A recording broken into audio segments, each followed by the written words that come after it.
Hello everyone, welcome back to 70s and 80s Talk. Today I'm going to be reviewing my favourite band, Survivor. I'm going to be reviewing their third album, Eye the Tiger, which obviously the single is very well known. It reached #1 in the UK and the US, being in the Rocky 3 film. As an album, it reached #2 in the Billboard 200 album charts and #12 in the UK. So how I got into review writing was actually by reviewing Survivor albums back in 2020 when I was wanting to escape from everything that was going on. I would just watch videos and interviews of Survivor, and it kind of just created an escape from what was going on at the time. And so what I'm going to do is actually refer back to those old reviews and compare my new review and see if I said the same things back then or if my thoughts have changed, because that often happens with songs. So we've still got Dave Bickler on this album. So #1 is Eye the Tiger. The guitar, you know it's this song, that bam bam bam of the drums, and the guitar is insane with that continuous guitar riff going through the song all the time. It's so fierce as a song. The lyrics are actually fantastic. A real feel-good song to get you going up for any challenge, and that's why it's so appropriate for Rocky. I mean, it's very interesting how they actually wrote this song. They got sent a clip of the film, and then they asked for the whole film. And when there was the fight scene, when the punches were being put out, that's where the dun dun dun actually came from.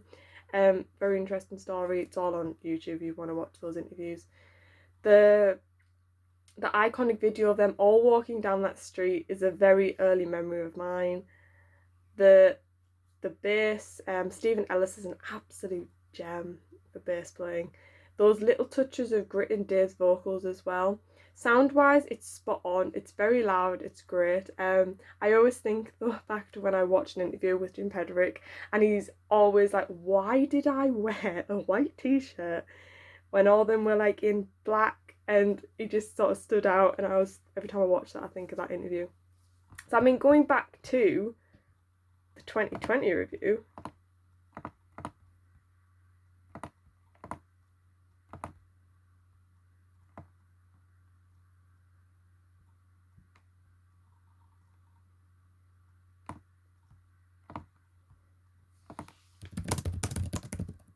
There's that much writing on this page. I'm just gonna. Right.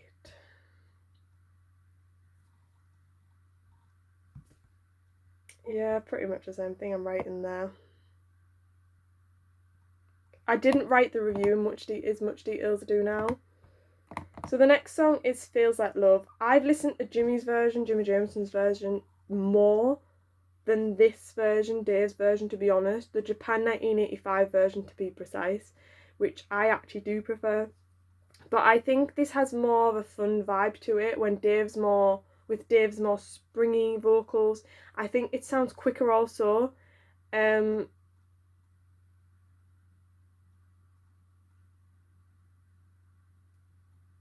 don't even know what I wrote there.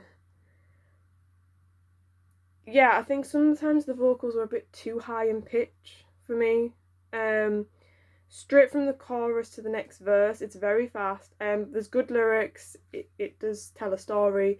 The guitar varies a bit in this one too. I do think Jimmy's version amplifies it all more. The guitar solo is a bit bluesy actually, and quite high pitched again. So going back to the 2020 review, again I brought here that I'm more used to the Jameson's version. Yeah, I brought he brings more fire to it, has more of a go with his more powerful voice. Even the backing vocals are more softer, I wrote then. Yeah.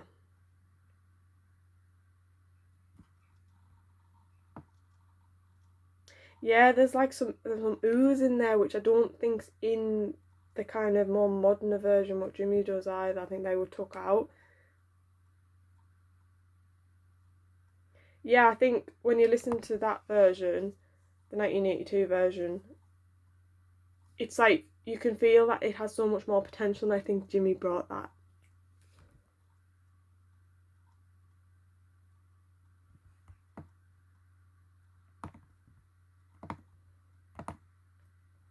So number 3 is Hesitation Dance. It has a good beat to it. The bass is nice. Then in comes Dave's wholesome vocals. I'll describe it as that. Quite a groovy song. The bit of guitar which follows Hesitation Dance is nice. A song overall that is rather repetitive though. There could have been more variation in vocals lyrically, and actually with the guitar I think there could have been room for more variation as well. So going back to the old review.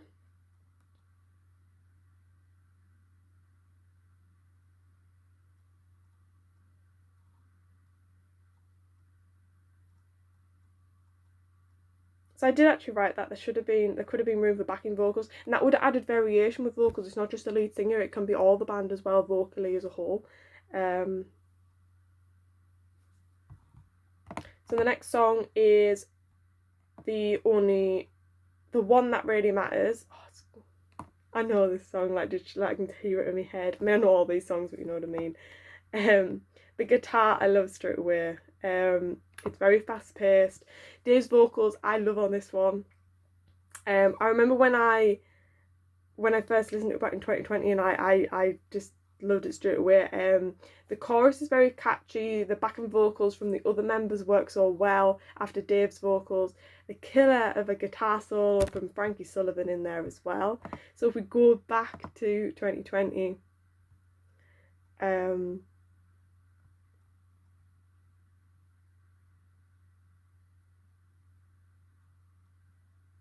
yeah, I literally wrote here that it's like a 70s Green Day with BG backing vocals.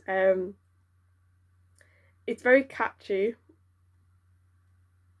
But yeah, I remember this song, it really grew on me actually, and I ended up really liking it. I really like it now.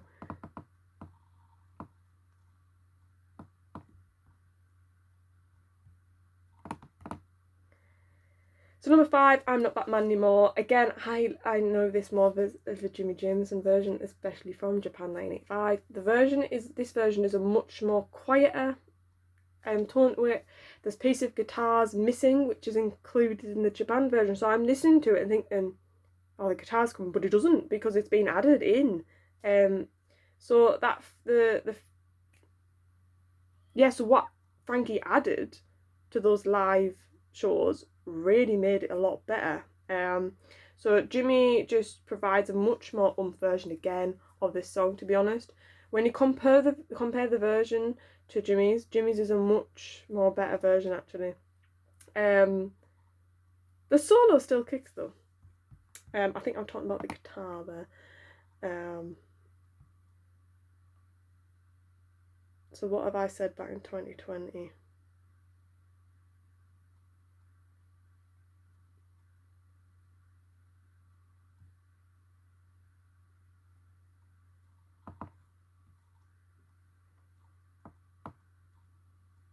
You know, I could have really wrote this a lot better.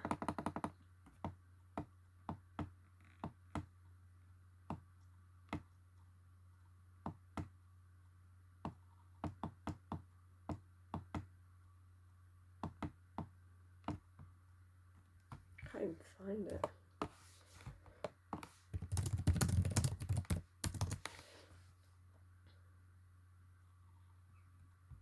Did I just not review that one? Okay, I'm just going to move on to the next one because I'm wasting too much time. So number 6, which is side 2 of the CD, Children of the Night, not to be confused with Whitesnake's Children of the Night. I love this song. The kick into the song is stunning. Love the riff on this one. Again, it's very groovy. Backing vocals from Jim Pederick and Frank Sullivan. The song really rocks like not like the other songs on the album actually. The second pause, love when that happens in songs, when you get a pause. Great bit of fierce drums at the end of the song by Mark Druby. So I think it's just going to be easy just to search it in the document. Yeah, it really is a great song though. So 2020, yeah, one of my faves. Goes up and down on so many levels. It's hardcore rock, I'd say. Yeah, all of them got to really show their talents in this one. That's another point to add. It does actually remind me of Barracuda I brought here. Yeah, actually, yeah, I can see that, yeah. Yeah, and I actually wrote Mark is phenomenal in this one, so yeah, my thoughts haven't really changed much.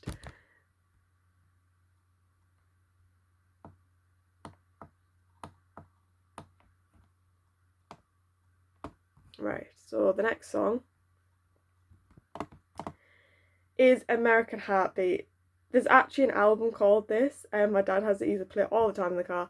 I heard this song at a very young age. Again, it's one of those ones I remember watching, listening to the video. It's an actual jam, possibly even better than Eye the Tiger, I think. There's more variation if you compare it with that song. Almost more thought has gone into it, how the sounds can flow and go off in one direction. Not too much though, and come back and then back out a bit more. I do love the song, everything about it. I wouldn't change anything. It hits us like a bolt of lightning. I love that lyric. This was one of the songs. Oh yeah, this was actually one of the songs that my dad had this big stereo player, and I would plug in the microphone, and this is the one that I would put on and I'd sing over the top of it. Yeah, and I think like stuff like that really gave me the love of this era of music, and it made me who I am today, as corny as that sounds. Backing vocals again in this is really great. So back to 2020, which actually is a Survivor song actually. I legit grew up listening to this song, yeah. Yeah, it is one of Survivor's bigger hits, yeah. Okay, so the next song is Silver Girl. I hadn't actually heard this for a while, until I reviewed this the other week there. It takes me back to 2020 actually, when I was rediscovering Survivor songs that I hadn't listened to. I thought I heard a helicopter there. So it's a great song. The song works very well for Dave's vocals, I think. The backing vocals are placed so well in this song to amplify everything. It flows very well, has good lyrics. With this album for me, my head is always continuously moving to the beat, and that's a sign of a good drummer. Again, Mark. That bit of guitar solo should have been longer, however. What was actually a teaser, but not long after we do get that, and that's great. So what I mean there is we have that guitar, and I was like, oh, it didn't seem that long, but actually no, that was just a teaser because we do get a bigger solo later on the song. The chorus is very catchy. You can't help but sing along to it. Defo a one that gets stuck in your head, including the backing vocals actually. So back to 2020 review. Yeah, I wrote it's a brilliant song. Oh, there's I'm Not That Man Anymore. There it is on the. Why have I reviewed that at the end? Why when I searched it didn't come up?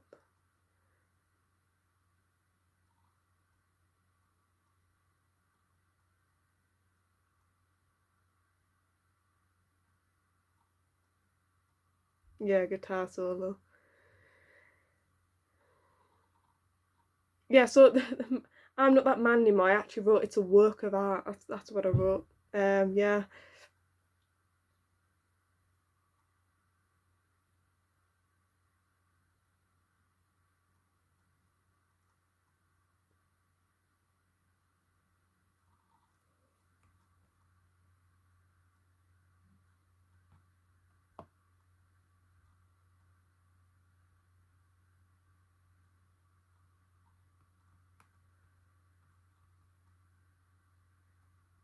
I'm just reading the other stuff that I wrote here.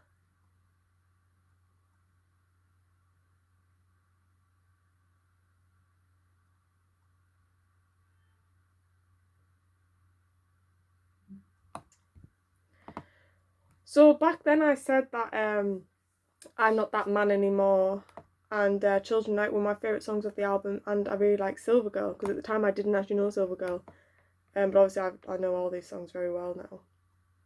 So has my thoughts changed? No, actually, I'd say probably yeah. Those three there are my favourite off the album actually. I do love American Heartbeat though. That's sound beginning's brilliant. So overall, it's a great album. Survivor are known for Eye the Tiger, but I wonder how many have actually listened to this album. I think probably a lot of people actually did like that song and bought the album for that reason. Yeah, I think if people were to, when they bought it, probably, I think with me actually as well, it does actually shock you of how much it varies as an album, and Dave's capability and variation as a vocalist. Survivor as a band, I think, should have been a lot bigger than what they were, and I don't know if there's a definite answer of why they weren't that big, because it wasn't because of their talent or how good they were or anything like that. It wasn't because they were different to other rock bands at the time, because the 80s and the 70s were extremely varied and there was no lack of room for creativity at all. It's not like nowadays where it's a very narrow road of what fits and what doesn't. It wasn't like that back then. Anything fit, basically. Was it to do with record labels? And I'm sure I watched an interview once, and I'm sure there was a talk of it being a case of just almost like advertising of the albums and the songs that was a bit poor. Whether or not that was true or not, I don't know. So yeah, that is it for that album review. There is other albums of Survivor to review, but I will be reviewing some other artists before I move on to them. So thank you for watching, everyone. Take care now. Bye bye.